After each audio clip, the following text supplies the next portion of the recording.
ज्ञाति समाज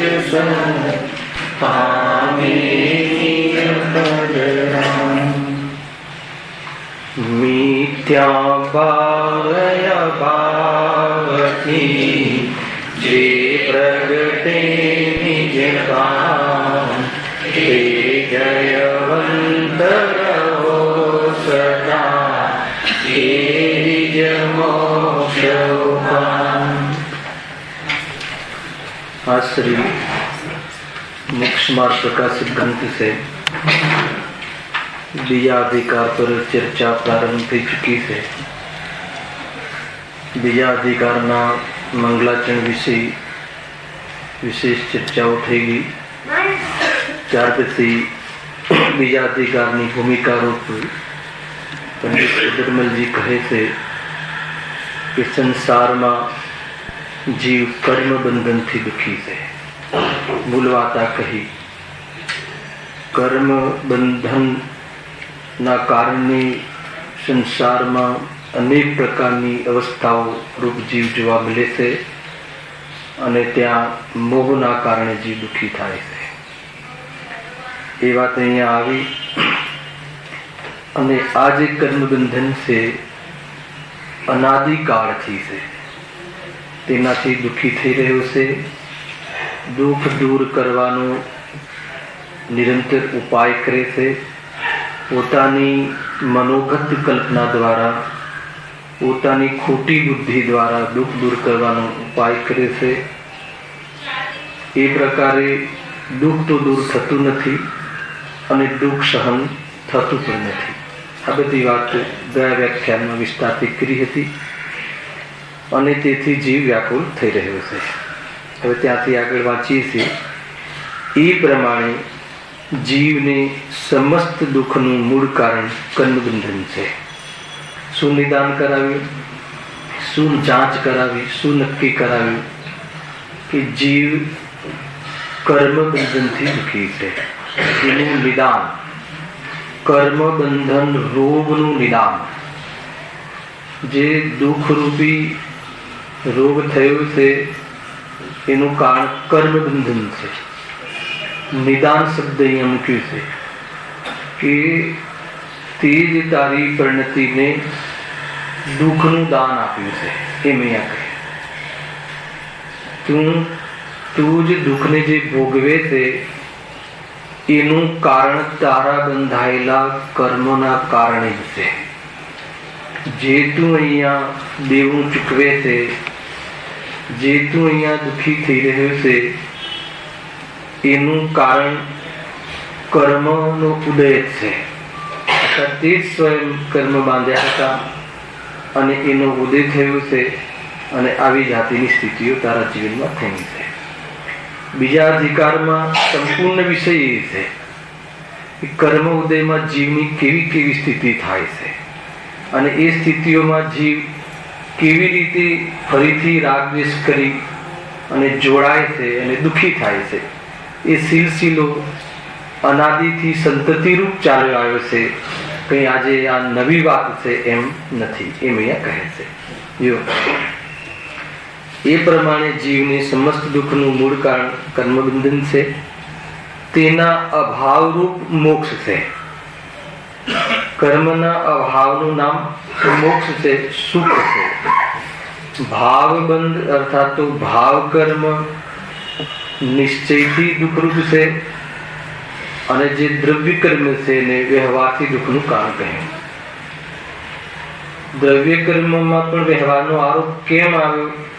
કેમ કે દ્રવ્ય કર્મના બંધનમાં જીવના ભાવ નિમિત્ત હતા પૂર્વમાં, એટલા માટે એને દ્રવ્ય કર્મ પર દુઃખનો આરોપ આવ્યો। આરોપ આવવા માટે પણ એનો સંબંધ હતો ને, સંબંધ ન હોત, એમાં લક્ષ્ય ન કર્યું હોત તો આરોપ પણ ન આવત। એટલે અહીંયા કહે છે કે એવા જે કર્મ બંધન છે એનો અભાવ જ મોક્ષ છે।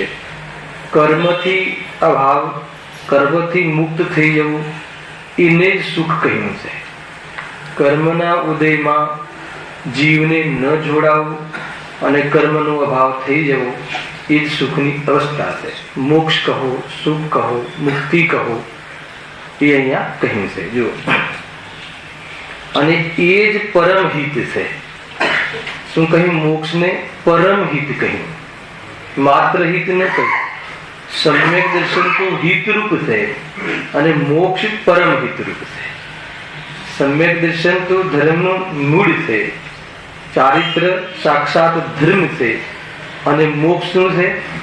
જીવની પરિપૂર્ણ સુખની અવસ્થા છે. એમ તેના અભાવરૂપ મોક્ષ છે અને એ જ પરમ હિત છે. વળી સાચો ઉપાય કરવો એ જ કર્તવ્ય છે. અહીંયા કર્તવ્ય બતાવે છે. આગળ શું કહ્યું હતું? કે જીવ દુઃખ દૂર કરવાનો ઉપાય તો કરે છે, પરંતુ નિરંતર કરે છે. એવો એક પણ સમય નથી કે જીવ દુઃખ દૂર કરવાનો ઉપાય ના કરતો હોય.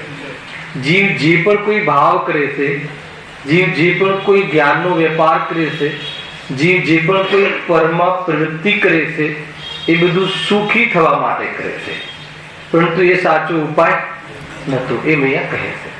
અહીંયા કહે છે કે સાચો ઉપાય કરવો એ જ કર્તવ્ય છે. શું કર્તવ્ય છે? જીવનું જ શબ્દ વાપરે છે, તમે સમજો ઇન્ડિકેશન છે. જીવનું શું કર્તવ્ય છે? આપણને આ મનુષ્ય ભાવ મળ્યો, એમાં શું કર્તવ્ય છે? ધન રળવું, રોટલા ખાવા, દીકરાઓને મોટા કરવા, લોક વ્યવહાર સાચવવા, એ બધું આપણું કર્તવ્ય છે કે નહીં? આપણને કર્તવ્ય લાગે છે કે નહીં? ગજબ છે ભાઈ, હે ને? રોટલા ખાવા એ તો મજબૂરી છે, સમજ્યું? અને આત્મહિતની મુખ્યતાથી આત્મહિત માટે ધાર્મિક કાર્ય કરવા, સ્વાધ્યાય આદિ એ તો જરૂરી છે. જે દિવસે જીવને આમ લાગે એ દિવસે એની ભવ્યતા પ્રકાશી છે, એમ કહેવાય છે. સમજ્યું? બરાબર. રોટલા ખાવાનું બંધ કરવાની વાત નથી, ખાઈ શકતો નથી, હમણાં નથી સમજાવું. રોટલા ખાવા એ તમને મજબૂરી લાગે, એટલે રાગ આવ્યો છે એટલે રહેવાતું નથી એવી મજબૂરી લાગે, એવું લાગવું જોઈએ. પહેલા જે લૌકિક કાર્ય છે એ કર્તવ્ય રૂપ નભાશે, અને ધાર્મિક કાર્ય ધર્મ પ્રગટ કરવા એ હેતુથી ઉપાદેય લાગે, અર્થાત કર્તવ્ય રૂપ લાગે. પેલા એ બે કાર્યોમાં અંતર લાગે, અને પછી છેલ્લે સમજાવશે એ બંને ભાવ આજે આવે ને, સમ સુખ દુઃખ લાગે ત્યારે શુદ્ધોપયોગ થશે. એને આજનો એ ચારિત્રની વાત કરી ને, શુદ્ધોપયોગ, એકાગ્ર લક્ષણ, આત્મામાં રમી જવું, આત્મામાં રમતા કર્મનો ભાવ થાય છે, મોરાગ્રી સ્ટડી આવે છે, અને એ જ શુદ્ધોપયોગ અંતર કાઢે કેવળ ધ્યાનને લઈ આવે છે. આગળની 15મી ગાથા, આજે 40 વાળી ગાથા હોય, ગજબની વસ્તુ હોય. ઉપાય પણ બતાવ્યો, હે ને?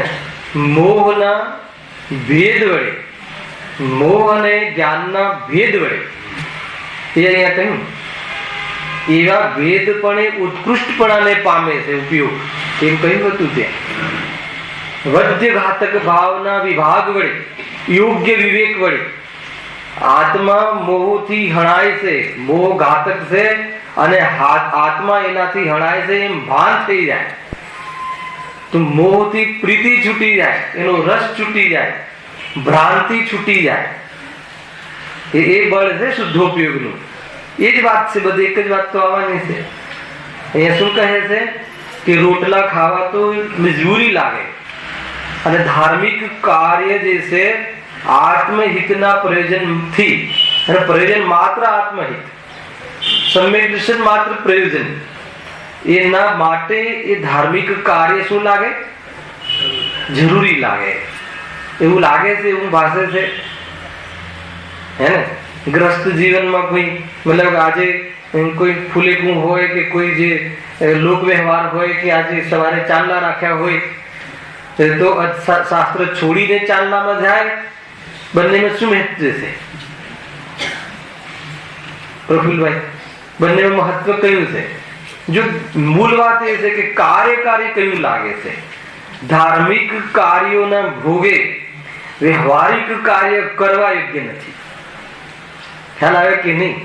એનું આયોજન પણ એ સમયમાં ન રાખવું જોઈએ, અને જવા વાળાએ પણ એવા સમયમાં ન જવું જોઈએ. ગજબ છે, હે ને? પછી આ વાત કહીએ ને તો એમ લાગે કે કેવી રીતે લોકમાં રહેવું, કેવી રીતે સંસારમાં રહેવું. તો કે સંસારમાં ન રહેવા માટેની આ વાત છે. અને જીવને તરત એમ કઈ રીતે સેટ થાય, કેવી રીતે બને, બધા પ્રસંગો આ તે સવારના મુહૂર્ત ને આ ને તે ને બધું ખ્યાલ આવ્યો કે નહીં? આપણે તે આઠમ 14 અમુક ધાર્મ જે મૂળ દિવસો છે એ દિવસે કેમ પ્રસંગ નથી રાખતા? કે એવા દિવસોમાં જે સાધકજીઓ વિશેષ સાધના કરતા હોય છે, ગ્રસ્ત, એમની સાધનામાં ભંગ ન પડે, અર્થાત એમનો રાગ ત્યાં વધી ન જાય, અને એ માટે આવું બધું જોવાય છે બહાર. ઘણી બધી વાતો છે ભાઈ, હે ને? ધાર્મિક કાર્ય તમને ત્યાં એની પ્રાધાન્યતા ન લાગે. અહીંયા કોઈ ગ્રસ્ત દિશામાં રહેતા રહેતા લૌકિક કાર્યનો રાગ છૂટી જાય એમ નથી કહેવું, પણ એ બંને વચ્ચેમાં પ્રાધાન્યતા મુખ્યતા કોની લાગે છે, હે ને? એટલે કહે કે ધર્મ એટલો જરૂરી છે, એના ભોગે રોટલા છૂટી જાય એકાદ દિવસ ખાવાના તો ચાલે, એકાદ દિવસ કોઈ લોક વ્યવહાર છૂટી જાય તો ચાલે, એના મતલબ કે ધર્મ કાર્ય કરવામાં. પણ કોઈ લૌકિક કાર્ય કરવાની મુખ્યતાથી ધર્મ કાર્યમાં પ્રમાદ આવી જાય, અને એ કહે છે કે એ ભવ્યતાના લક્ષણ નથી. ગજબ છે, હે ને? કેમ કે આપણા ચિંતનથી વિરુદ્ધ વાત આવે ને એટલે આપણને જલ્દી બેસે નહીં, પરંતુ છે તો આમ ભવ્યતા હોય કોઈ જીવને, ભવ્ય હોય, પણ ભવ્યતાનો કાલ પાક્યો નથી, એની ભલી હોનહાર નથી. કદાચિત આવો ભાવ ન આવે. ઘણા એવા જીવો છે કે અત્યારે નિગોદમાં પડ્યા છે અને ભવ્ય છે.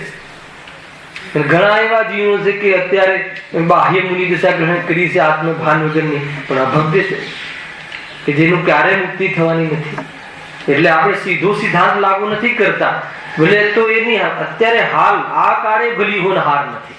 ભલી હોનહાર નથી એટલે શું? અપૂર્વ સુખી થવાનો અવસર આને નથી આવ્યો, એમ સમજવું. ભલું ભલું થવું એટલે સુખી થવું.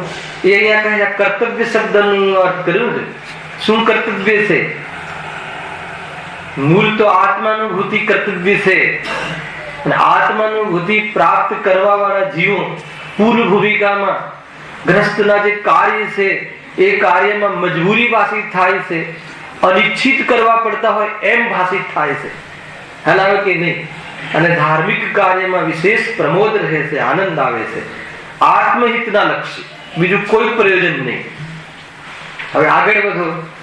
જ્ઞાનીને શું થાય છે? આત્માનુભૂતિ મુખ્ય છે, ધાર્મિક કાર્ય મજબૂરી છે, અને આત્માનુભૂતિ જરૂરી છે. એવી દશામાં જયારે આવી જાય તો એનો ધર્મમાં પ્રવેશ થઈ ગયો છે એમ સમજવું. ખ્યાલમાં આવે છે શું કહેવામાં આવે છે?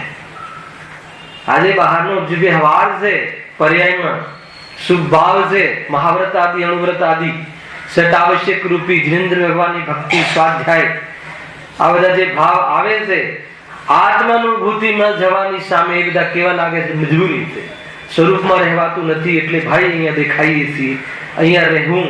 અગર જો અહીંયામાં આવવાનો ભાવ જ ન આવતો હોય તો એક વાર પણ શાસ્ત્ર વાંચવાનો ભાવ અમે ન કરત. ખ્યાલ આવે કે નહીં? એવું જ્ઞાની કહે છે. વ્યવહારમાં આવત જ નહીં, પણ સ્વરૂપમાં રહેવાતું નથી. એને વ્યવહાર મજબૂરી છે, છઠ્ઠું ગુણસ્થાન મજબૂરી છે, સાતમું ગુણસ્થાન ઉપયોગી છે, જરૂરી છે, આવશ્યક છે, અનિવાર્ય છે. શુદ્ધ ઉપયોગ વગર તો મોક્ષ નથી. આ કર્તવ્ય છે. જીવનું શું કર્તવ્ય છે? મતલબ કે એનો અર્થ એવો નથી કે રોટલા ખાવાનું છોડી દેવું કે રાખવું, એ નહીં. તમારી ધારણામાં, તમારા જ્ઞાનમાં, તમારા પરિણામમાં, તમારા દૃષ્ટિકોણમાં શું ચાલે છે, હે ને? રોટલા ખાતી વખતે પણ એ મજબૂરી ભાષિત થાય, અને ક્યાં સુધી આ ખાવાનો રાગ, આત્મા તો આહારી છે, એ સંબંધી પુરુષાર્થ પડતો નથી, એવી જાતિનું ત્યાં જ્ઞાન થાય, ભાન થાય, એ પ્રકારનું અંદરમાં વલણ રહ્યા કરે, એ જાતિની પૂર્વ ભૂમિકા સમ્યક સન્મુખ મિથ્યા દ્રષ્ટિ જીવની અવસ્થા હોય. સમ્યકમાં જેના ગર્ભ, જેની પરિણતિમાં સમ્યક પધારવાનું છે, પરમાત્મા પૂર્ણ પર્યાયમાં પ્રગટ થવાનું છે, સિદ્ધો જેવો જેને પરિણતિમાં સ્વાદ આવવાનો છે, સિદ્ધ અવસ્થાનું બુકિંગ થવાનું છે, એવા જીવોની જીવનની પૂર્વ ભૂમિકામાં આવી જાતની પરિણતિ હોય છે. સંસારમાં દુઃખભાષિત થાય, બેનશ્રીના વચનોમાં કે સંસારમાં થાક લાગે, હે ને, એ થાક લાગે એની વાત છે. કર્તવ્ય ભાષિત થવું જોઈએ, દ્રષ્ટિકોણ બદલાઈ જવું જોઈએ. કર્તવ્ય જ્યાં સુધી કર્તવ્ય ભાષિત કેવી રીતે થાય, એ સંબંધી કેટલો કોન્શિયસ, કેટલો જાગૃત છે. આત્માનુભૂતિના નિમિત્ત બનવા વાળા સ્વાધ્યાય આદિ તત્વ વિચાર, સ્વપ્નનું ભેદ વિજ્ઞાન, આત્માના ગુણોનું ગુણાનુવાદન, એ સંબંધી ઉપયોગ સૂક્ષ્મ થવો. આત્માનુભૂતિની અપેક્ષા સ્થૂલ છે, પરંતુ 5 ઇન્દ્રિયોમાં રમણતાની અપેક્ષા સૂક્ષ્મ છે. 5 ઇન્દ્રિયોના વિષયોમાં તો ઉપયોગ વેરાય છે, ઉપયોગ બરબાદ થાય છે, સ્થૂલ થાય છે. આત્માથી દૂર જવાની વસ્તુ છે એ તો 5 ઇન્દ્રિયોના વિષયોમાં અનુરાગ ચલાવે છે, તો એની સામે આ ઉપયોગને સૂક્ષ્મ કરે છે, આત્મ સન્મુખની પ્રવૃત્તિ કરે છે. એની વાત છે. એક કર્તવ્ય ભાષિત થવું જોઈએ. સ્વાધ્યાય તો આત્માથીનો ખોરાક છે, કહે છે. જ્યાં સુધી આત્માનો વિચાર ન આવે, પ્રથમમાં પ્રથમ સૂર્યોદયની સાથે, કયા સૂર્યોદયની સાથે ચલાવે કે નહીં, ઉઠતાની સાથે, ત્યાં સિંધુ મતલબ કે આજકાલ તો આજુબાજુ 4 ફોન રાખે ને, ઉઠતાની સાથે કયા મેસેજ આવ્યા, કયો મિસ કોલ આવ્યો, કયું શું આવ્યું, અને કોઈને ભગવાન યાદ આવે. કે દિનચર્યાની વાત છે, દિનચર્યાનો પાઠ ચાલે. દિનચર્યા પણ કેવી હોવી જોઈએ, સવારથી ઉઠવાથી લઈ અને સાંજે ઊંઘે ત્યાં સુધીની વિશેષ આત્મ અનુભૂતિના કાર્યમાં પ્રમાદ ન આવે એવી જાતિના વેપાર, ખાનપાન, રહેન સહેન, જીવન, હે ને, એ રીતે હોવું જોઈએ. એવો ઉદ્યોગ નહીં ફેલાવવો જોઈએ કે જેથી ઉપયોગમાં સ્પેસ ન મળે. આ બધું કર્તવ્ય છે, કર્તવ્યના અંતર્ગત છે. એવી જાતિના લોક વ્યવહાર, એવી જાતિના બહારના પરિચય કર્તવ્ય રૂપ ભાષિત ના હોવા જોઈએ કે જેથી આત્માનુભૂતિમાં નિમિત્ત બનવાના અવસરો ન આવે. ખ્યાલ આવે છે કે નહીં? ગ્રહસ્થ દશામાં અનેક વાર સામાયિકમાં બેસે પછી આત્માનુભૂતિ થાય છે. મુનિરાજને ગ્રહસ્થ દશા જેવા કાર્ય નથી હોતા, એટલે નિરંતર અંદર જાય છે. સમજમાં આવે છે? ઉપયોગને એટલો બધો વિષય બહારમાં ન આપી દેવો જોઈએ, અને કેટલો આપવો જોઈએ તો મજબૂરી જેટલો. પેટને ખાડો ભરવાનો ઉપયોગ આવે એટલો મજબૂરી જેટલો. પછી એનો વિસ્તાર કરે કે 70 વર્ષ રહી તો રહીશ ત્યાં સુધી ખાડો કઈ રીતે ભરાશે, હે ને, પછી મતલબ કે બધા મારા બાળકો છે એના પેટ કઈ રીતે ભરાશે, એટલો બધો ઉપયોગ પોળો કરીશ ને તો એટલો તને અવસર છે કે નહીં આયુષ્યમાં પણ અને પરિણામમાં પણ. ખ્યાલ આવ્યો કે નહીં? વિચાર કરવા જેવું જ રાખે છે. કેટલાની વ્યવસ્થા કરીને જીવ જશે. હા, ભાઈનો પ્રશ્ન છે કે સમ્યક સન્મુખનો કાલ કેટલો ગણાય? તો સમ્યક સન્મુખ પૂર્વ જે કાલ છે એ અંતર્મુહૂર્તનો ગણાય. લોજિક આ છે, હે ને. અંતર્મુહૂર્ત પછી વિશુદ્ધિ રહેતી નથી. માનો કે પહેલા જે દેશના લબ્ધિ આદિ જે છે, ક્ષયક્ષમ લબ્ધિ, વિશુદ્ધિ લબ્ધિ, દેશના લબ્ધિ અને પ્રાયોગિક લબ્ધિ ને કરણ લબ્ધિ, આ 5 લબ્ધિઓ ક્રમથી પેદા થાય છે. અને 5 લબ્ધિઓનો ટોટલ કાલ અંતર્મુહૂર્ત છે. એ અંતર્મુહૂર્તમાં યોગ્ય ભૂમિકા, યોગ્ય પરિણામ ન રહ્યું તો ફરીથી પાછું એ જાતિનો કાલ નથી રહેતો. ફરીથી પાછું એ કાલ આવે છે, અનેક વાર આવી શકે છે અંતર્મુહૂર્ત. એ રીતે છે. પણ આ ભાસમાં જતો રહે એવું નથી બનતું. એવું જરૂરી નથી કે માની લો કે 1 ભવ પણ રહે, 2 ભવ પણ રહે, આ ભાષોમાં ન રહે, પરંતુ સંતતિ વાઇઝ તો અંતર્મુહૂર્ત પકડવું.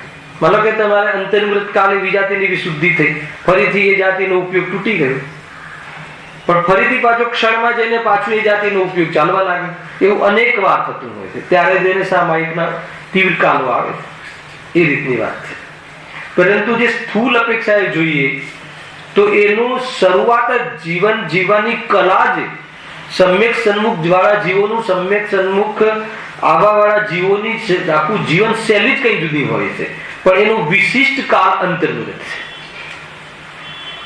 ખ્યાલ આવે કે નહીં? પણ એની એ વિશિષ્ટ કાળ આવા પૂર્વે એની જે ભૂમિકા છે એ એવી જાતિની ભૂમિકા જ ન હોય કે જેથી એ પાછો ના આવે. ગજબની વસ્તુ છે. તો એ જે પ્રમાદ વિશેષ, તમે વેપાર આદિ વિશેષ, પરિચય આદિ વિશેષ રાખો તો ઉલઝે ને ઉપયોગ ઉલઝે, અને મોહ તો તીવ્ર છે. આત્માની વાત એને ક્યાંથી બેસે? કે આત્માને વેપાર નથી ને આત્માને ધનની જરૂર પડતી નથી ને આત્માને આહાર નથી, ક્યાંથી એ વાત એને બેસે એની વાત છે અહીંયા. એટલે કર્તવ્ય જબરજસ્ત મુખ્ય છે. આપણી જે ભૂમિકાઓ છે અત્યારે આપણી ભૂમિકાને અનુકૂળ આ ચર્ચા છે. જ્ઞાની માટે તો કોઈ ચર્ચા કરવાની જરૂર નથી. 96,000 રાણી હોય તો પણ પરિણતિ રહે છે, એમાં આપણને શું મળ્યું? પરંતુ એની પૂર્વ ભૂમિકા જે આપણે આત્માનુભૂતિ પ્રગટ કરવી છે, તો અહીંયા કહે છે કે તારી દૃષ્ટિકોણમાં, તારી નીતિમાં, તારા વલણમાં તને આ લૌકિક કાર્ય પ્રધાન્ય લાગે, મુખ્ય લાગે, કર્તવ્ય રૂપ લાગે, કે એ કાર્યમાં કઈ ઉણપ આવી જાય તો તારું કઈ જતું રહ્યું એવું લાગે, તો કહે છે કે તને પ્રમાદ છે, આત્માનો પ્રેમ નથી. ખ્યાલ આવે કે નહીં? બહારમાં કોઈના મતલબ કે સવારે જીમ દર્શન હોય કે સવારે કોઈ જે બી હોય મેરેજ હોય, એમાં 5 મિનિટ લેટ પહોંચી જઈએ તો આપણને એમ લાગે કે કેવું લાગશે. અને શાસ્ત્ર સ્વાધ્યાયમાં કેસેટ સાંભળી લેશું, પછી સાંભળી લેશું, તો એ જે અંતર છે સોચનો, એ જે વલણનો અંતર છે, એ અંતર જે છે ને એ કહે છે કે એ આત્માનો પ્રેમ નથી, એનું કર્તવ્યને ભાષિત થયું નથી. એને મેરેજ આદિમાં જે રાગ છે, જે સંબંધ, એ મજબૂરી રૂપ વાસ્તુ નથી. હોંશે કરે રાગના કાર્યો તો, અને રાગના અભાવમાં નિમિત્ત બનાવવાળી ધાર્મિક ક્રિયા મજબૂરીથી કરે. ધર્મ એને મજબૂરી લાગે છે અને લૌકિક કાર્યને જરૂરી લાગે છે, તો કહે છે કે તારી ભલી ગુણહાર નથી. આ છે કર્તવ્યનો. ખ્યાલ આવે છે કે અંદરની આ તો પરિણતિ શું કામ કરી રહી છે, તમારી સોચ શું કામ કરી? બહુ સામાન્ય કથન છે, પરંતુ એમાં એટલો ઊંડો ભાવ છે કે એમ કઈ આત્મા મફતમાં મળી જાય એમ નથી, કોરી વાતોથી મળી જાય એમ નથી, પરિણામ ભીગે નહીં, વલણ થાય નહીં, આત્મસન્મુખ થવાની જે મુખ્યતા ભાષિત થાય નહીં, મુક્તિ પસંદ આવે નહીં, ધર્મ ગમે નહીં, ધાર્મિક કાર્યો બોજારૂપ લાગે, હે ને, અને લૌકિક કાર્ય તને બોજારૂપ ન ભાષિત થાય, તો કહે છે કે તારી ભવ્યતા, કદાચિત તું ભવ્ય હોય તો હજુ તારું ભવ્યતાનો અવસર આવે નહીં. ભલી હોનાર નથી. સમજમાં આવે છે કે નહીં? તો એ રીતે ધાર્મિક કાર્ય આત્માનુભૂતિની સામે બોજારૂપ લાગે, સ્વરૂપમાં જવાની સામે બોજો લાગે, તો બરાબર છે. એટલે કહ્યું સેકન્ડ સ્ટેપ શું કહ્યું હતું? મૂળ તો આત્માનુભૂતિ કર્તવ્ય છે, સંસારથી મુક્ત થવું કર્તવ્ય છે, અને સ્વરૂપમાં રમવું કર્તવ્ય છે, બહારમાં હસ્તક્ષેપ ન કરવો કર્તવ્ય છે, બહારમાં જે ગ્રંથિ બાંધી છે, પરદ્રવ્યો તરફનું જે શું કર્યું છે, મૈત્રી કરી છે. ક્યાં મૈત્રી કરી છે?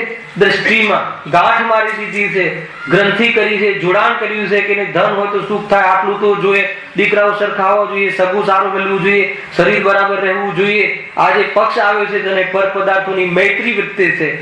યદ્યપિ એ બધા પદાર્થો તારા જ્ઞાનમાં ઝલકવારૂપ ગેય હતા, એ તો જ્ઞાનમાં જણાતા હતા, જેમાં જણાતા હતા એની દોસ્તી ના કરી, એની મૈત્રી ના કરી, અને જે જણાતા હતા એમાં તે કોઈ તારો અભિપ્રાય મૂક્યો, એનો ભરોસો કર્યો, અને કે તે તારું કર્તવ્ય ચૂકી ગયું. જે કર્તવ્ય હતું, તારો જે સ્વભાવનો આદર કરવાનું કર્તવ્ય હતું, એ ચૂકી ગયું. એટલો મોટો અનાદર આ જીવે પોતાની સાથે કર્યો. ખ્યાલ આવે કે નહીં? અને આ કર્તવ્યની ઉપલબ્ધિ માટે જે પૂર્વમાં ધાર્મિક ક્રિયાઓ, સ્વાધ્યાય આદિ વિશે વિચારો જે છે, એ સંબંધી જો પ્રમાદ સેવે છે, તો કહે છે કે તને આત્માનુભૂતિ તો દૂર છે. એમ અહીંયા કહે છે કર્મ બંધન થશે, બીજું શું છે? રોગ ચાલુ જ છે. કર્મના ઉદયમાં ફરીથી જોડાયો, નવા કર્મનો બંધ કર્યો, સંતતિ ચાલી આવી છે, જન્મ મરણ કર્યા કરે છે. એમ અહીંયા કહે છે. બહુ ગજબની વાત છે. વળી સાચો ઉપાય કરવો એ જ કર્તવ્ય છે. એનો અર્થ કર્યો આપણે. શું કર્તવ્ય છે? સાચો ઉપાય. સાચો ઉપાય શું છે? આત્માનુભૂતિ. દેહથી ભિન્ન, હે ને, દેહના લક્ષવાળા દોષોથી ભિન્ન સ્વરૂપને જાણવું, અનુભવ કરવો એ કર્તવ્ય છે. દેહને કેવી રીતે સંભાળ કરવી એ કર્તવ્ય નથી. અસ્થિનાસ્તિ આવી ને અનેકા. આપણે કયું કર્તવ્ય? સવારથી ઉઠીને શું 24 કલાક શું અનાદિથી નિરંતર જે પર્યા પ્રાપ્ત થઈ એ પર્યાને સંભાળ રાખવામાં ઉપયોગ બરબાદ કર્યો છે. કર્તવ્ય માનીને મૂળ એ છે. ઉપયોગ તો જ્ઞાનીને પણ જાય છે, પરંતુ એને મજબૂરીથી જાય છે. અજ્ઞાનીને કર્તવ્ય રૂપથી જાય છે. મૂળ વાત આ છે. ઉપાય અંતર છે, ઘણું અંતર છે ભાઈ, આસમાન જમીનનું અંતર છે. સાચો ઉપાય કરવો એ જ કર્તવ્ય છે. માટે તેનો જ અહીં તેને ઉપદેશ આપીએ છીએ. અને અહીંયા સુધી આ આગળ વિષય વસ્તુ શું આવવાની છે, અમે સાનો ઉપદેશ આપીશું અહીંયા કેવી તારું કર્તવ્ય તો કર્મનો ભાવ કરવું, અર્થાત તો ભાવ કર્મ ભાવ બંધ બતાવ્યો હતો ને. જે પણ કઈ બહારમાં સ્થિતિ બને ત્યાં ઉપયોગને બાંધી દેવું હે ને. રાગાદી આવવા એ તો આશ્રવ, સમજજો. અને એ આશ્રવ આવવા એમાં ઉપયોગને વેપાર કરવો એ બંધન. સમજમાં આવે છે? ઉપયોગને રમાડવો અને એમાં પણ ગાંઠ મારીને મિથ્યાત્વને લઈને ઉપયોગ રમાવો. આજના પ્રવચનમાં હતું. તો આજના પ્રવચનમાં છેલ્લે આવ્યું હતું કે બહારના સુવાદી ભાવોમાં મિથ્યાત્વને લઈને રમે એને તો કોઈ દિવસ આરોપ નથી આવવાનો. મિથ્યાત્વના ભાવમાં જે રમે છે ત્યાં એને ભેદ જણાય છે, એ એનું કાર્ય છે. એ ઉત્કૃષ્ટપણાને પામે છે. ભેદ શું જણાય છે કે આ આત્માની ક્ષણિક યોગ્યતા છે, આત્માની ત્રૈકાલિક યોગ્યતા નથી. સ્વરૂપમાં ન રહેવાના કાલે શુભાવાદી આવ્યા છે, એ આત્માનું શુદ્ધ સ્વભાવનું પ્રયોજન એનાથી થતું નથી. આવો ભેદ, આવો ભાન નિરંતર ચાલ્યા કરે છે અને એના કારણે ઉત્કૃષ્ટપણાને પામે છે. કોણ? ઉપયોગ. ઉત્કૃષ્ટપણું શું છે? સ્થિરતા. અર્થાત ત્યાં વેપારથી નિવૃત્ત થઈ જાય છે, રાગાદીના વેપારથી પણ. અને ઉપયોગ ત્યાં તમામ જે ભાવો છે એ ભાવોથી નિવૃત્ત થઈને શુદ્ધ ઉપયોગને પ્રાપ્ત થાય છે. એ જ પદ્ધતિ ચાલે. મૂળ કર્તવ્ય તો આ છે. જો માટે તેનો જ અહીં તેને ઉપદેશ આપીએ છે.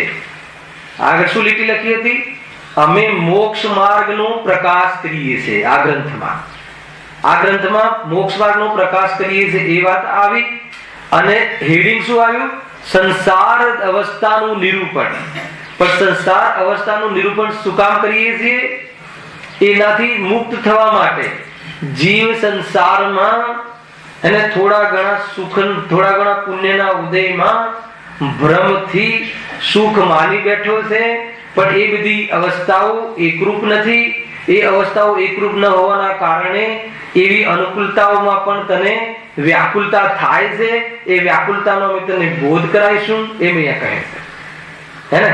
અને એને શું કહે છે કે એ તારું કર્તવ્ય નથી, એ તને નિર્ણય કરાવીશું અને અમે તને સાચો ઉપાય બતાવીશું. અને મોક્ષને પ્રાપ્ત થાય જે પરમ હિતરૂપ છે એ જ અમારું અહીંયા ધ્યેય છે બતાવવાનો. બીજો કોઈ અહીંયા ધ્યેય નથી. પૂરા મોક્ષમાર્ગ પ્રકાશકમાં, પૂરી જૈનવાણીમાં શાનો ઉપદેશ આપીશું? મોક્ષનો. ગજબ છે. બતાવે છે શું?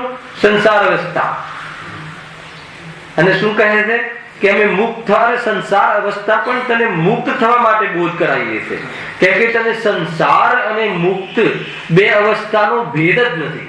તું એ સંસાર અવસ્થાથી મુક્ત થવા માંગે છે. રાગનો અભાવ રાગથી કરવા માંગે છે. ખ્યાલ આવે કે નહીં? દુઃખનો અભાવ દુઃખથી કરવા માંગે છે, પણ એમ સંભવતું નથી. એવા પ્રયાસ તો કરે છે. માનો કે અશુભ ભાવ આવે તો શાનાથી ઉપાય કરે છે? શુભ ભાવથી. અને શુભ ભાવ વખતે થોડી ઘણી કસાયની મનતા જે છે એ હોય છે, એટલે પાંચ ઇન્દ્રિયના વિષયોની આકુરતા ત્યાં જણાતી નથી. એટલે એને ભ્રમ થઈ જાય છે, ત્યાં નિરાકુરતા.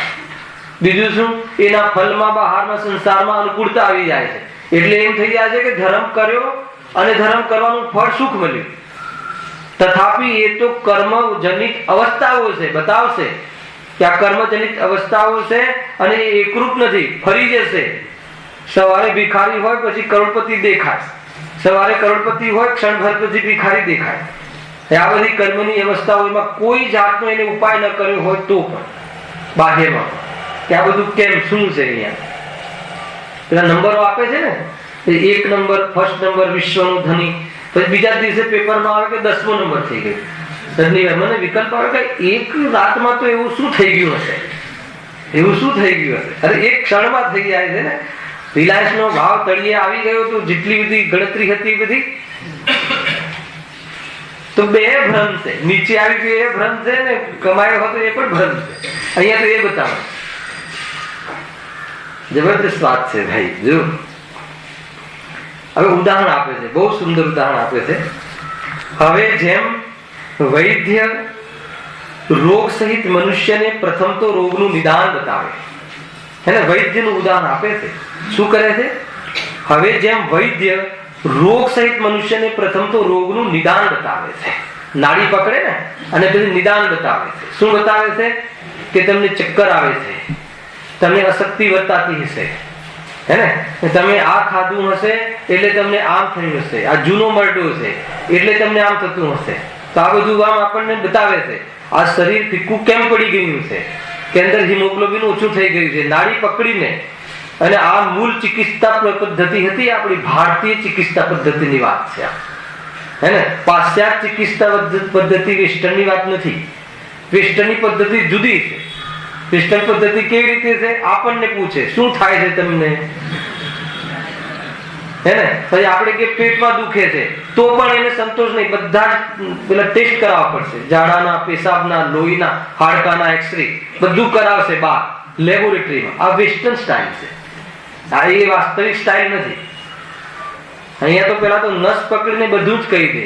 તમને તમારે તમારો રોગ બતાવો, તમને રોગનું નિદાન કરાવે કે તમે આ તમારા રોગને કેમ પ્રાપ્ત થયા છો, તમે આ તમારા રોગને કેમ ભોગવો છો, આ દુઃખને કેમ પ્રાપ્ત થયા છો. નિદાન એટલે તમારા દાન આપ્યું છે, તમે આ કેમ આવું થયું છે કે તમે આ રીતે ઉભા થતા હશો ઊંઘમાંથી, એટલે તમારી આ કમરનો જે મણકો છે એટલે ખસી ગયો છે, એટલે તમને ચક્કર આવે છે અને એટલે તમને આ થાય છે. બધું જ તમારે કાંઈ બોલવાનું, તમારે હા હા જ કરવાનું, વિશ્વાસ કરવાનો. હા બરાબર છે, રોગનું જે નિદાન કરાવે છે એ પ્રમાણે આમ જ છે, મને આમ જ થાય છે, એટલે વૈદ્યની પદ્ધતિ બતાવી છે. ખ્યાલ આવે કે નહીં? અને અત્યારે વેસ્ટર્ન ચિકિત્સા પદ્ધતિ તો આખી અલગ છે અને એ બધું એ વિધિ પ્રમાણે ત્યાં નિદાન કરાવે, હે ને, અને દુઃખ દૂર કરવાનો ઉપાય કરે છે. વાસ્તવમાં દુઃખને દબાવે, રોગને દબાવે વેસ્ટર્ન પદ્ધતિ. ખ્યાલ આવે કે નહીં? અને સ્થૂલ પદ્ધતિ ધર્મમાં પણ છે, જીવને પણ ત્યાં પણ છે. થોડું દુઃખ દૂર થઈ જાય, હે ને, કોઈ પણ પ્રકારે, એટલે પછી ઉપાય કરતું નથી. દુઃખ મટાડવાનો ઉપાય કરે છે એમ કે પ્રકારે, પણ દુઃખના કારણનો ઉપાય કરતું નથી, દુઃખના કારણ મટાડવાનો ઉપાય કરતું નથી. મૂળ આવે છે. એક તો બીમારીનો ઉપાય કરવો અને એક દુઃખનો ઉપાય કરવો, એ બેમાં અંતર છે. ખ્યાલ આવે? એક મર્જનો ઉપાય કરવો અને એક દર્દનો ઉપાય કરવો, બેમાં અંતર છે જ નહીં. મર્જ એટલે બીમારી, આ દુઃખ થાય છે પણ દુઃખ થવાનું કારણ શું છે એનો ઉપાય કરવો. જડમાંથી દુઃખ કાઢવાની વાત છે. આપણે આમ પેલા દવાઓ આપે ને, 3 ડોઝ આપે, એક ડોઝ લઈએ એટલે સારું થઈ જાય થોડું ઘણું, પછી બીજી દવા નથી લેતા. ખ્યાલ આવે કે નહીં? કેમ કે દુઃખ ઓછું થઈ ગયું ને.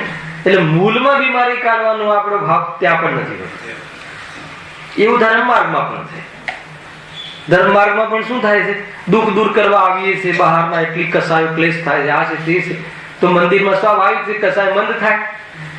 મન થાય એટલે આપણે બતાવ્યું ને પહેલા, મન થાય એટલે બસ, અને એમાં પછી પુણ્યનો બંધ થાય એટલે સંતોષ થઈ જાય. તો એ મૂળ આ કસાયનો જનક કેમ છે, કસાયો કેમ પેદા થઈ છે, આ મોહ કેમ થયું છે, અને એ મૂળ વાત જે છે, આ કર્મબદ્ધ કેમ થયું છે. ખાલી અશુભ કર્મનો અર્થાત તો એનું સંક્રમણ થઈને શુભ થઈ જાય અને બહારમાં બધું લીલા લેર લાગે ને, ખ્યાલ આવે કે નહીં? એટલે શું માની લે છે કે મારું તું બસ હવે તું સંસારમાં એને સુખ જ ભાષિત થાય છે, દુઃખ લાગતું જ નથી. કેમ કે હજુ એને મૂળ મર્જનો, મૂળ બીમારીનો ઈલાજ કર્યો નથી. હવે એ દર્દ મટ્યું છે? એને દર્દ જ મટ્યું જ નથી, વળી પાછું ઉથલો મારે. બધી બાજુ, બે બાજુ સેમ છે. પ્રયોગ કરતા આવડ્યું નથી ને એટલે અહીંયા કહે છે. એ તો અહીંયા તો કોણ વૈદ્ય છે? આ ગ્રંથમાં ટોડરમલજી વૈદ્ય છે, મૂળ જ્ઞાનીઓ વૈદ્ય છે, એક સુગુરુ વૈદ્ય છે. તે છે ને તમારી નસ, તમે એમ કહો ને કે મને કેમ આમ થયું, એમની પાસે જાઓ, ગુરુ પાસે, તો કેમ આમ થયું?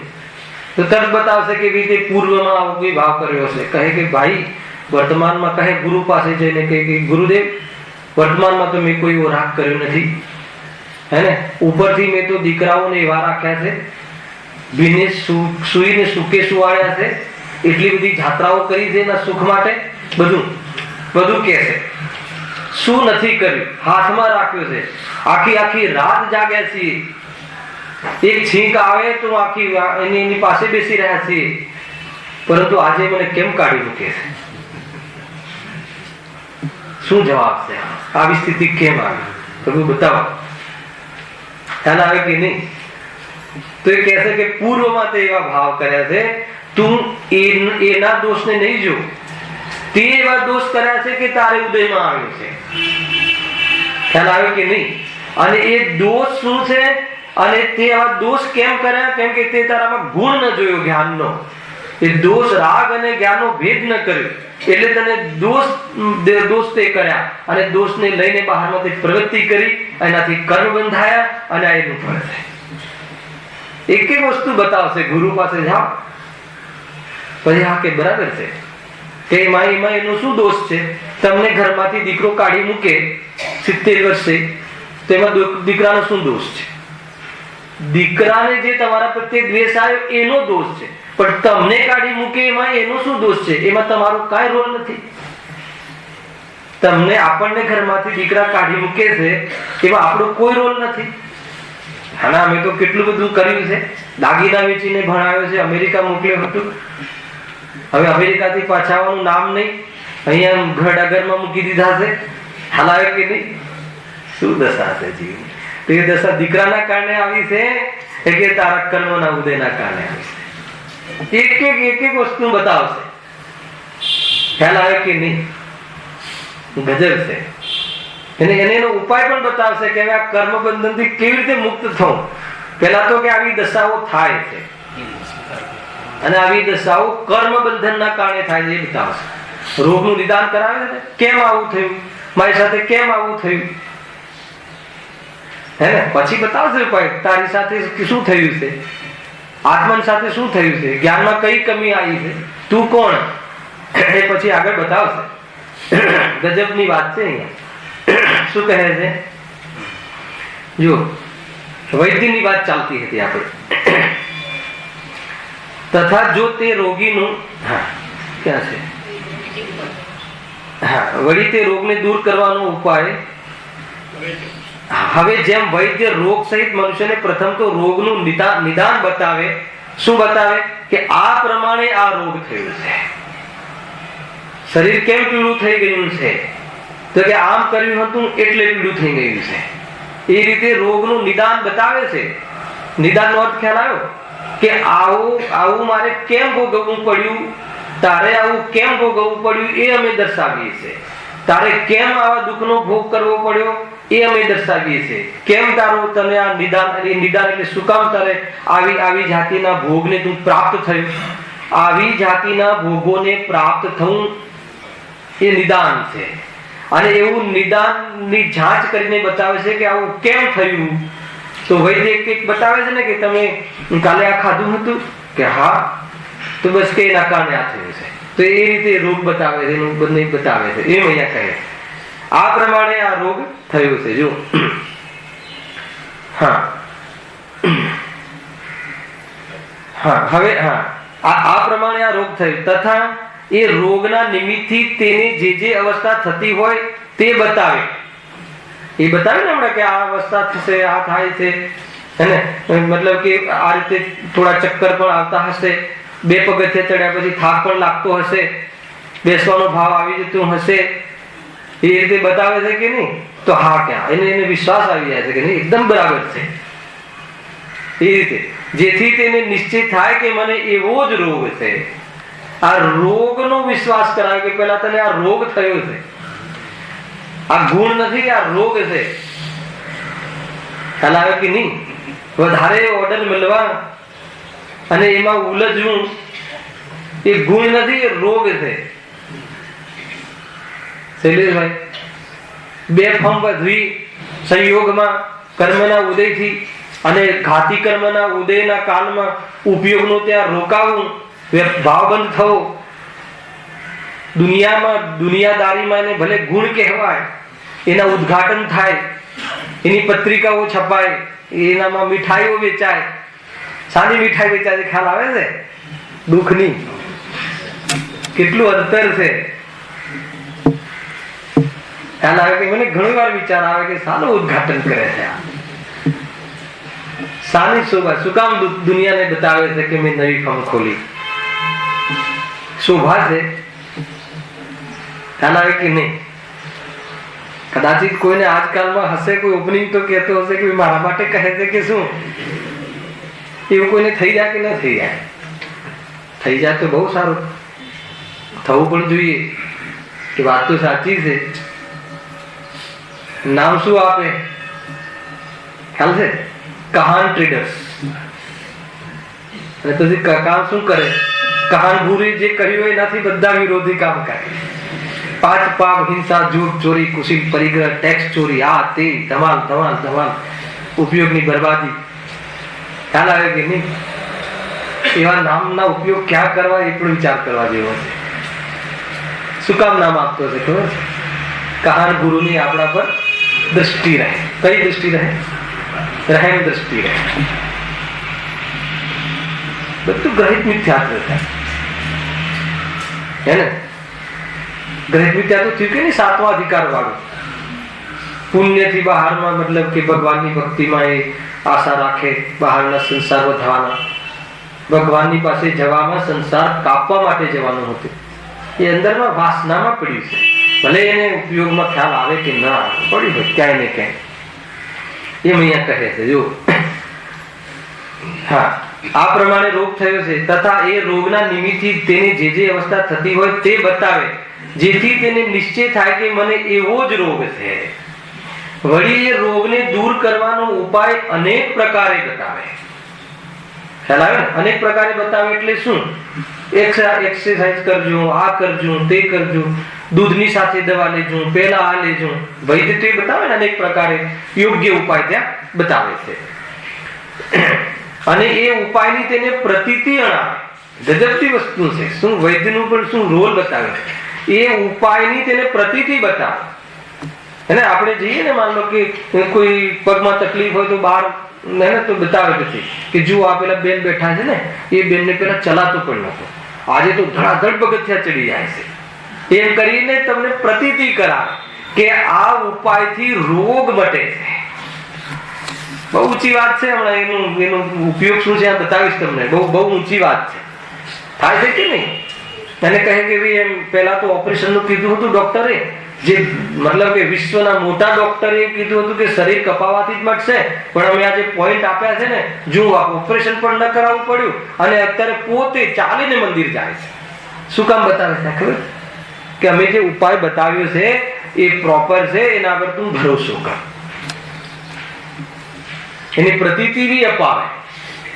પેલા રોગનું નિદાન કરાવે, અને એનાથી જે સ્થિતિ થાય છે એ પણ બતાવે, અને આ સ્થિતિનો ઉપાય પણ બતાવે, અને ઉપાય કરવાથી બધાને ઘણાને મટી ગયું છે અને તને પણ મટશે એમ પ્રતીતિ કરાવે.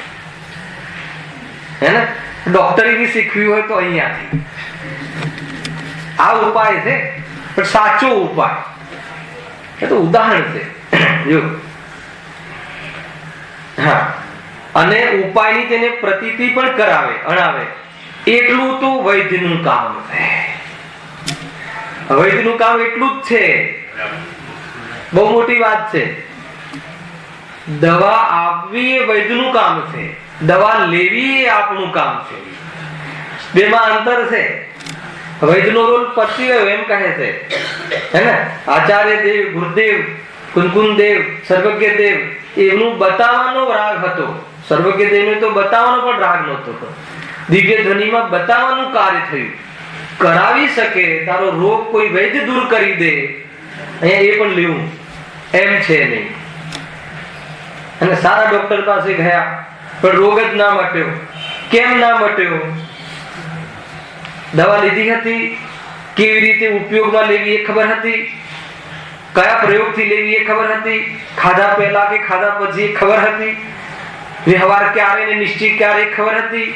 કેટલો વ્યવહાર ક્યારે ને નિશ્ચય મુખ્ય કેવી રીતે ખબર હતી? કાં તો વ્યવહારને કાઢી નાખે, કાં તો નિશ્ચયને વળગે, કાં તો નિશ્ચયને કાઢી નાખે ને વ્યવહારને વળગે. ખ્યાલ કે નહીં? એ વાત છે આની અંદર, બહુ ડીપ વાત છે. આગળ ખુલાસા આવશે એના જબરજસ્ત.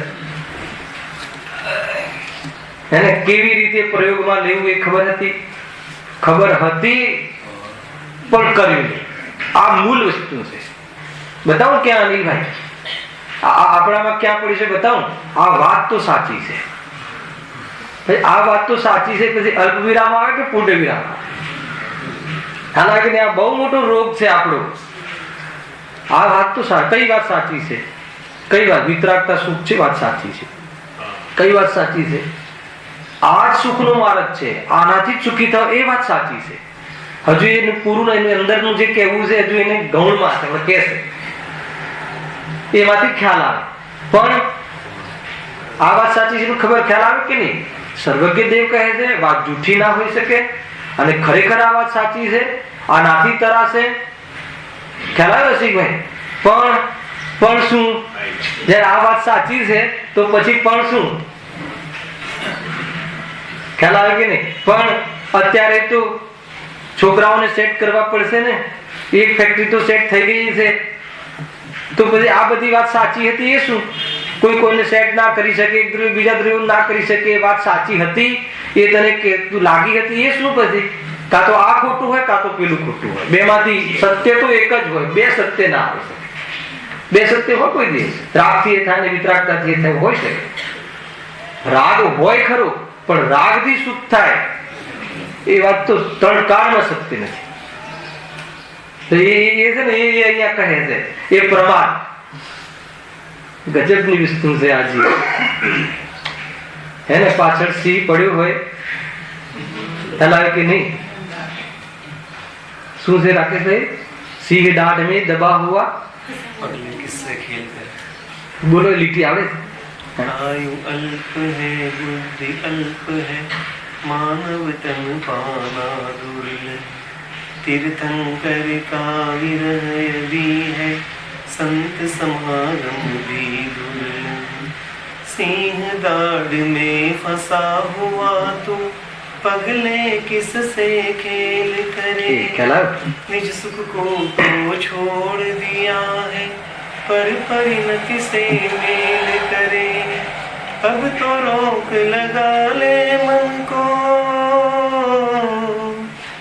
अब तो रोक लगा ले मन को भागे जो पागल छोड़ा रे बहुत सरस बात करी मत विषयों में दौड़ लगा संतों ने उसको छोड़ा है ख्याल દાઢની વચ્ચે કોઈ સિંહની દાઢની વચ્ચે હોય રાજેશભાઈ અને એમ કે નહીં થોડું ઊંઘી લો પછી બહાર આવીશ, કેવું લાગે? ખ્યાલ આવે કે નહીં? એવું કોણ કરે છે? ખ્યાલ આવે? મૃત્યુમાં ઉભો છે, આયુષ્યના મતલબ કાળના મુખમાં ઉભો છે, એને કઈ ક્ષણમાં વિયોગ થશે ખબર નથી. કોનો? આ જ્ઞાનની યોગ્યતાનો, સંઘની પંચેન્દ્રિયપણાનો, મુક્તિને યોગ્ય જ્ઞાનનો વિકાસ થયો છે એવી યોગ્યતાનો હેને અનાદર કરતા રહેવાથી ક્યારે એ અસ્ત થઈ જશે એ ખબર નથી. એને કહે કે નહીં હમણાં બસ થોડુંક કમાઈ લો, થોડુંક કમાઈ લો, પછી આપણે સ્વાધ્યાયમાં બી આવીશું, વિચાર પણ કરીશું અને આત્માનું કલ્યાણ પણ કરીશું. ગજબ છે મતલબ કે કેવો કાળ હશે ચોથા કાળની અંદર, કેવા જીવો આમ જોતાની સાથે સંસાર છોડી દે.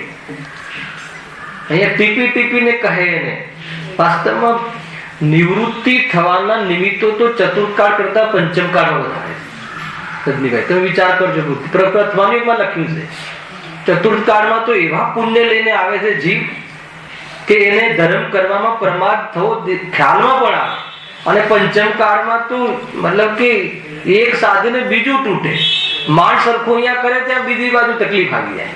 એવું 21 પંચમ કાળમાં એવી જાતિની યોગ્યતા વાળા જીવો આવે છે તો પણ આ જીવને વેરાગ નથી આવતો કે અરે કેવી અસારતા સ્વરૂપ કેવું છે. ખ્યાલ આવે છે કે એની વાત કરી છે. વૈદ્ય તો કામ કરી લીધું, ગુરુદેવે કામ કરી લીધું છે, પોતાનું કરી લીધું ને આપણા માટે પણ જેટલું કહેવું જોઈતું હતું એટલું આવી ગયું એમ કહે છે. પણ આશા નહીં રાખવી કે ગુરુદેવ ફેર મળશે ને અહીંયા આવશે ને મને તારશે. 3 કાળમાં નહીં તારે. જ્યારે તીર્થંકર થશે એમની સભામાં હશે ત્યારે પણ નહીં તારે. ખ્યાલ આવ્યો કે નહીં? તારી શકે એવી વ્યવસ્થા જ નથી ને. અને એ તીર્થંકર થઈ જશે આપણને શું લાભ? શૈલેષભાઈ, ભગવાન મહાવીરને મોક્ષ થઈ ગયો આપણને શું લાભ? આપણને મોક્ષ થાય તો આપણને લાભ ને. એ વાત પર ધ્યાન રાખવા જેવું છે. મુક્તિ આપણને થાય તો ને. હું અર્હંત બનું એ મને લાભ કે ગુરુદેવ અર્હંત બને એ આપણને લાભ. ખ્યાલ આવે કે નહીં? વિચારવા જેવું છે વસ્તુ. ગજબની વાત. કેમ કે એમને તો વૈદ્યનું કામ કરી દીધું ને. શું વૈદ્ય? ગુરુએ શું બાકી રાખ્યું છે કહેવામાં? અને કહે કે પણ અહીંયા કે તું સાધન બનાવે, તું એ પથ્ય પર ચાલે, તું એનું સેવન કરે. તું આગળ લખ્યું છે જો. હા, તેની પ્રતીતિ અણાવે એટલું તો વૈદ્યનું કામ છે. તથા જો તે રોગી તેનું સાધન કરે તો રોગથી મુક્ત થઈ, તેનું સાધન કરે તો, અને સ્વયં પોતે એનો ઉપયોગ કરે તો થઈ પોતાના સ્વભાવ રૂપે પ્રવર્તે એ રોગીનું કર્તવ્ય છે. કયો સ્વભાવ? નિરોગી. શરીરને કેવું રહેવું જોઈએ? નિરોગી. એ પ્રમાણે જો સાધન કરે, એનો ઉપાય કરે તો એ સ્વભાવ રૂપ પ્રવર્તે અર્થાત રોગનો અભાવ થાય એ રોગીનું કર્તવ્ય છે. પૂજા કરવી કર્તવ્ય છે કે રાગનો અભાવ કરવો કર્તવ્ય છે? પૂજા કરવાના કાળમાં પણ રાગનો અભાવ કરવો એ કર્તવ્ય યાદ રહેવું જોઈએ કે ના રહેવું જોઈએ? એ વાત છે. દવા લેવી કર્તવ્ય છે કે દવા લેવી ના પડે એવી સ્વસ્થતાને જાળવી રાખવી એ કર્તવ્ય છે? ખ્યાલ આવે કે નહીં? ગજબની વસ્તુ છે. કર્તવ્યનો શબ્દ અહીંયા બહુ પંડિતજી લીધો છે કે ભી તારું કર્તવ્ય અર્થાત તો અંતિમ ધ્યેય સ્વાધ્યાય નથી. અંતિમ લક્ષ્ય દ્રવ્ય ગુણ પર્યાય સમજી લેવું એ નથી. અંતિમ લક્ષ્ય તો પોતાના દ્રવ્ય સ્વભાવને પ્રગટ કરવો અર્થાત તો દ્રવ્ય સ્વભાવના આશ્રય પરમાત્મા પર પ્રગટ કરવું એ અંતિમ લક્ષ્ય છે. પ્રથમ લક્ષ્ય પણ એ છે, અંતિમ લક્ષ્ય પણ એ છે, અર્થાત તો એકમાત્ર લક્ષ્ય એ છે. ખ્યાલ આવે કે નહીં? જીવનમાં જે પણ કંઈ કરે એ આ લક્ષ્યમાં રાખીને કરે તો એનું જીવન બાહ્ય જીવન સુધરી જાય. ખ્યાલ આવે છે? આ લક્ષ્યમાં રાખીને આત્માનુભૂતિ, મોક્ષ, મુક્તિ, કર્મ, સંયોગો આત્મામાં છે નહીં. એ જ મારું સ્વરૂપ છે. લક્ષ્યમાં રાખીને કદાચિત બાહ્યમાં ઉદયઘટ પ્રવૃત્તિમાં વર્તે તો આ લક્ષ્યને રાખીને કરે તો સ્થૂલ પાપ તો ત્યાં જ છૂટી જાય. શું કામ કરે પાપ? શું કામ કરે ચોર્યું કે જે મારું ક્યારે થઈને રહેવાનું નથી? શું કામ કરે બહારમાં માયાચારી? શું કામ કોઈનું પડાઈ લેવાનો ભાવ કરે? કેમ કે આત્માનું છે નહીં અને સંયોગ રૂપ છે, વિયોગ થવાનો છે. શું કામ કરે? ખ્યાલ આવે? આ રહસ્ય ખ્યાલ હતું. બહુ ઊંચી વાત છે. ચેતી રહેવા જેવું છે. જે પણ કઈ બહારમાં કરીએ છીએ અને એ તો આત્માના અપેક્ષા મિથ્યા છે. બધા સંબંધો, વાણી, પ્રવૃત્તિ લોક અપેક્ષા ભલે સત્ય છે પરંતુ મારા આત્મામાં મિથ્યા છે. જે કોઈ રાગના એક દીકરાના સંબંધ માટે તું દુનિયામાં દરેક પ્રકારની માયાચારી કરે તારા રાગના કારણે કે એનું દુનિયાનું સુખ અપાવી દઉં, એ દુનિયાની મોટામાં મોટી ભૌતિક સુખના સાધનો અપાવી દઉં, એના માટે કે તું જેટલા બી તું પાપ આચરે છે એનાથી સુખી થશે નહીં. સત્ય આ છે. અને બીજું એના સાથે તારે કોઈ સંબંધ નથી, નિરર્થક છે. નક્કી કરી લે. જો આ તને આ વાતની ખબર હશે તો બહારમાં રાગ પ્રમાણ તું ઉલझेलो રહીશ તો પણ કહે છે કે સ્થૂલ પાપ તો ત્યાં છૂટી જશે. શાના માટે કરવું? કોના માટે? માયાચારી કરીને, આ કરીને, તે કરીને આ બધું બતાવે છે. પાપોથી બચવું, પુણ્યની રુચિ છોડવી, શુદ્ધાત્મામાં જવું, આ બધા ધર્મના લક્ષ્ય ઉપલક્ષણ છે. ખ્યાલ આવે કે નહીં? એ રીતે છે. જો હવે આ જે ઉદાહરણ છે એ સિદ્ધાંતમાં લાગુ પાડે. એ જ પ્રમાણે અહીં કર્મબંધન યુક્ત જીવને પ્રથમ તો કર્મબંધનનું નિદાન દર્શાવીએ છીએ. ખ્યાલ આવે? તો પહેલા બતાવી દીધું કે ભાઈ કર્મબંધનનું નિદાન, કર્મબંધનના કારણે તું દુખી છે એવું તને અમે હાલ નક્કી કરાવીએ છીએ. હમણાં બતાવ્યું ને એક ઉદાહરણ કે ભાઈ કેમ મારી સાથે, મને કેમ ઘરમાંથી કાઢે છે, મને કેમ આમ કરે છે, મારી સાથે જ આવું કેમ થાય છે. મેં તો કોઈ વસ્તુ કહે છે કે તને આ તારા કર્મની દેન છે, આ તારા કર્મનું ફળ છે, તું બીજા પર દોષ નહીં દે, નિમિત્તોની દ્રષ્ટિ નહીં કર. મને કેમ આવું શરીર મળ્યું, એક પણ મતલબ કે ક્યારે પણ હોટલમાં જમ્યું નથી, પણ મને કેમ મારામાં કેન્સર આવી ગયું.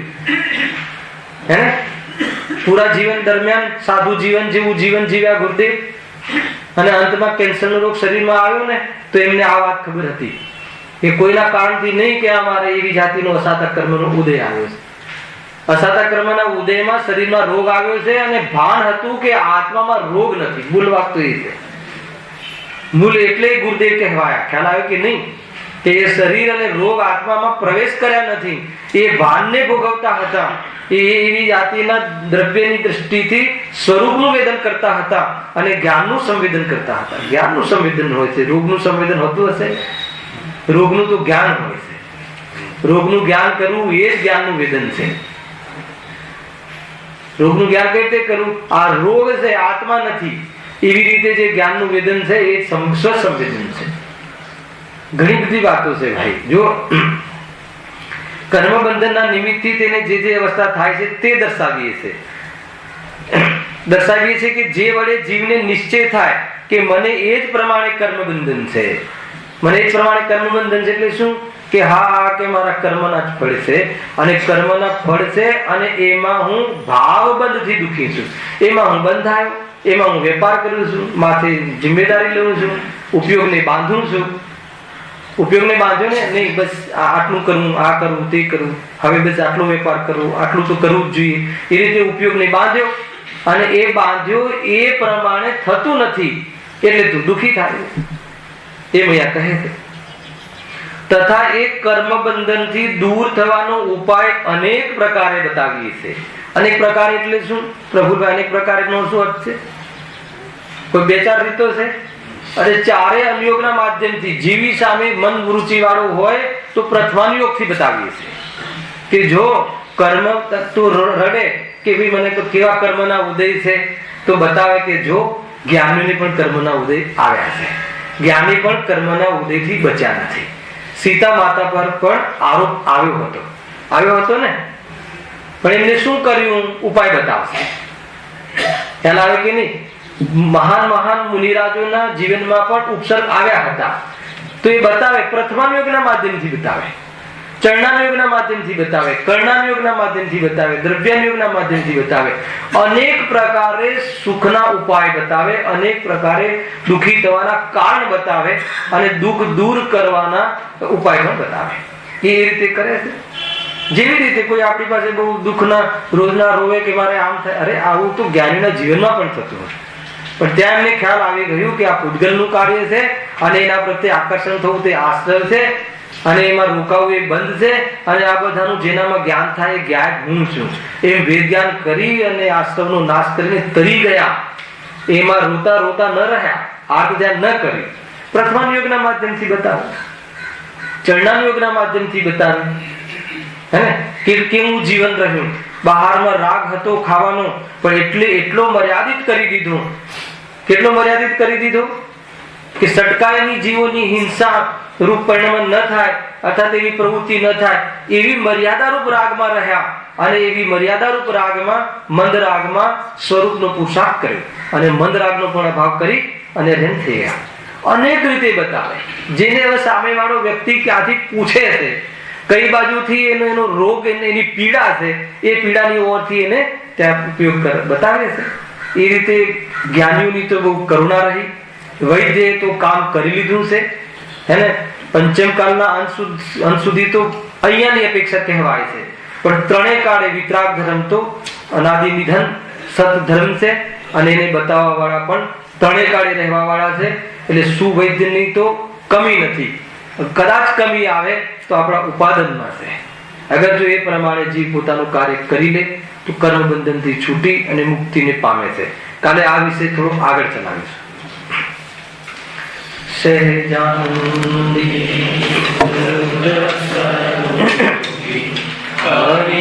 અવિનાશી આત્મ સ્વરૂપ